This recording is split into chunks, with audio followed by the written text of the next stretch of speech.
Welcome back friends, this is Shubham और I hope कि आप सब अच्छे होंगे। आज की इस वीडियो में मैं बात करूंगा आईपीओ के बारे में। क्या है इनिशियल पब्लिक ऑफरिंग और किस तरह से आप इसमें इन्वेस्ट करके पैसे बना सकते हैं, कि कुछ लोग यहाँ पे नए इन्वेस्टर भी आ रहे हैं जिनको स्टॉक मार्केट के बारे में कुछ भी नहीं पता।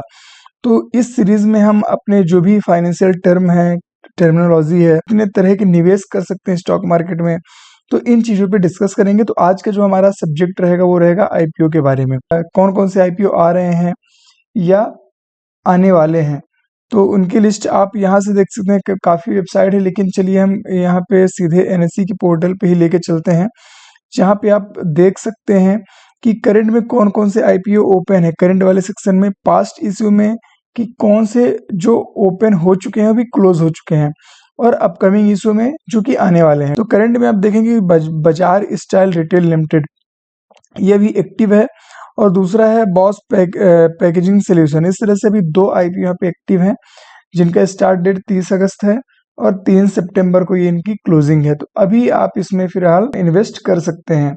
देखिए, यहाँ पे अप्लाई करने का मतलब ये नहीं है कि आपका वहाँ पे इन्वेस्टमेंट हो ही गया है, क्योंकि वहाँ पे बिडिंग सिस्टम होता है, जो कि हम अभी आगे डिस्कस करेंगे कि किस तरह से आप आईपीओ को वहाँ पे अप्लाई करते हैं और फिर आपको अलॉट होते हैं। ठीक है, तो ये तो रहा थोड़ा सा व्यू कि कैसे आप आईपीओ, आने वाले आईपीओ, करंट आईपीओ को देख सकते हैं। और सिंपल है, आप ब्रोकर जो भी आप ब्रोकिंग ऐप यूज कर रहे हो उनके थ्रू भी ये पता कर सकते हैं। तो चलिए अब आगे की चीजें डिस्कस करते हैं आईपीओ के बारे में। ओके फ्रेंड्स, तो पहला जो हमारा टर्म है वो है आईपीओ। यानी कि आईपीओ का मीनिंग क्या है? Initial public offering. तो यहाँ पे आपको जो मेरा यहाँ पे प्रेजेंटेशन दिखेगा आपको, उसमें काफी सारी डेफिनेशन चीजें रहेंगी, आप उनको बाद में पॉज करके पढ़ भी सकते हैं, लेकिन जो समझाने वाली चीजें हैं वो यहाँ पे मैं आपको डिस्कस करता हूँ।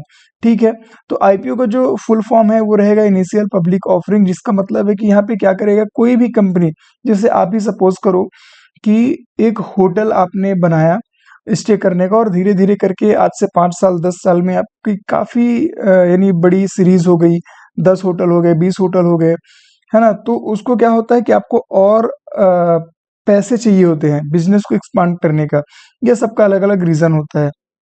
तो आपके पास एक अच्छा प्लेटफॉर्म है स्टॉक मार्केट का, ठीक है, जहां पे आप अपनी कंपनी को लिस्ट कराते हैं और वहां से पैसा लेते हैं और कुछ शेयर उनको देते हैं, पब्लिक को या बड़े बड़े इंस्टीट्यूशन को।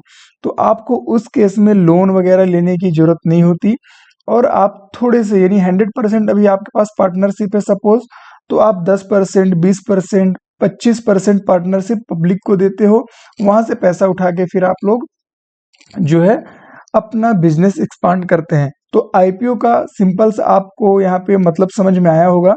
ठीक है, नेक्स्ट चलते हैं कि आईपीओ के जो बेनिफिट है वो आपको क्या क्या हो सकता है। यानी कोई भी कंपनी यदि आईपीओ लाती है तो उसके क्या क्या सिंपल टारगेट होते हैं। ठीक है, तो यहाँ पे क्या है कि आईपीओ जो है कभी कभी क्या पैसे जुटाने की ये तरीका है। ठीक है, तो इससे क्या कर सकती है वो, अपना या तो बिजनेस एक्सपांड करेगी, अपना बिजनेस बढ़ाएगी, या फिर जैसे कर्ज वगैरह रहते हैं उनको भी उसको पेड करने में हेल्प लेती है। तो यहाँ पे 4 बड़े यहाँ पे रीजन दिखाए गए हैं, जैसे पैसे को जुटाना, दूसरा ब्रांड मूल्य बढ़ाना, क्योंकि देखिए जब आप एनएसई में, बीएसई में लिस्टेड हो जाते हैं तो आपको ग्लोबली लोग जानते हैं, और वहां से लोगों का इंटरेस्ट बढ़ता है, आपका बिजनेस देखते हैं, वहां पे इन्वेस्ट करेंगे तो आपका ब्रांड वैल्यू बढ़ेगा। ठीक है, और कंपनी की प्रतिष्ठा बढ़ाना, वित्तीय पारदर्शिता। आईपीओ के बाद कंपनी को वित्तीय जानकारी सार्वजनिक रूप से प्रकाशित करनी होती है। तो इसमें क्या होगा, आप अपना बैलेंस शीट ये सब आप देते हो, पब्लिश करते हो, उससे लोगों को फैद बढ़ता है, जो भी अच्छा है बुरा है उस हिसाब से फिर आपके कंपनी में इम्पैक्ट आता है।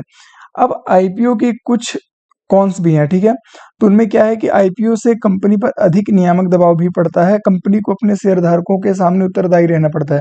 अच्छा, इसका मतलब समझिए कि जब तक आप कंपनी के मालिक थे हर काम अपने हिसाब से करना था, हर रिस्पॉन्सिबिलिटी आपकी थी, लेकिन यदि आप अपना पार्टनरशिप बना रहे हो किसी को होगा, उसके लिए आपको रिस्पॉन्सिबिलिटी बढ़ती है, तो आपको फिर उस बोर्ड के हिसाब से भी आपको डिसीजन लेने पड़ेंगे।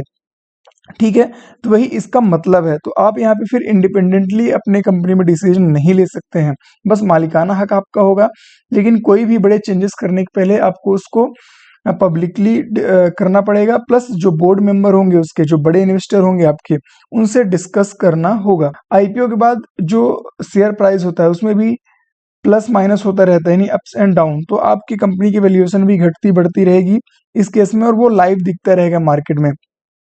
आईपीओ का यहाँ पे प्रोसेस क्या है, तो इसको हमें ज़्यादा समझने पे फोकस नहीं करना है कि आईपीओ हम कैसे लाते हैं, कोई कंपनी कैसे लाती है। वो अपना मॉडल बना के जो भी है लिस्ट करने का प्रोसेस करती है बीएसई एनएसई में, वो हमारे समझने की चीज़ें नहीं है, बट ओवरव्यू आप यहाँ पे समझ सकते हैं, जो कि आपको यहाँ पे शो हो रहा होगा।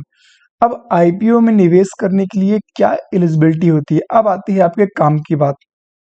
तो सपोज अभी काफी यंगस्टर्स यहाँ पे आ रहे हैं, तो वहां पे पहला जो आपका शर्त होता है वो रहता है 18 ईयर्स, आपका एज क्राइटेरिया होना चाहिए, पैन कार्ड आपके पास होना चाहिए, बैंक अकाउंट होना चाहिए और एक डीएमएट अकाउंट होना चाहिए।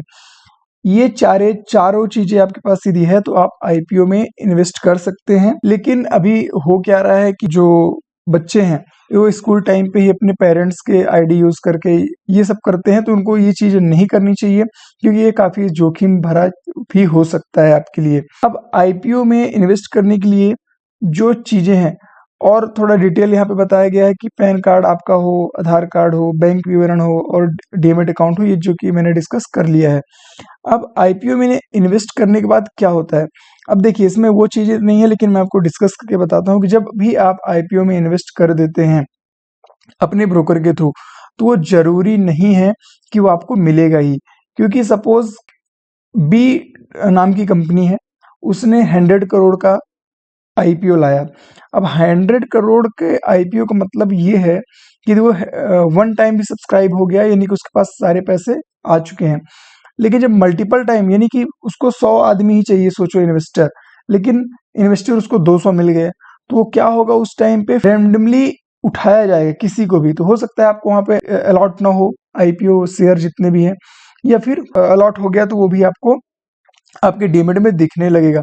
उसको आप चेक कर सकते हैं, इसकी भी वीडियो आप मैं बना के दे दिया हूँ कि कैसे आप आईपीओ के अलॉटमेंट को चेक कर सकते हैं अप्लाई करने के बाद। तो इस तरह से मैंने अभी आपको आईपीओ के बारे में जो भी बेसिक सी चीजें हैं वो मैंने बताया है। आपके जो भी डाउट हैं आप कमेंट सेक्शन पर छोड़ सकते हैं, मैं वापस से कोशिश करूंगा उनको रिजॉल्व करने की। आशा करता हूँ फ्रेंड्स ये वीडियो आपको अच्छी लगी हो। ऐसे ही फाइनेंशियल चीजें समझने के लिए, जानने के लिए, स्टॉक मार्केट से रिलेटेड चीजें जानने के लिए हमारे चैनल को सब्सक्राइब करें, लाइक करें। Thank you.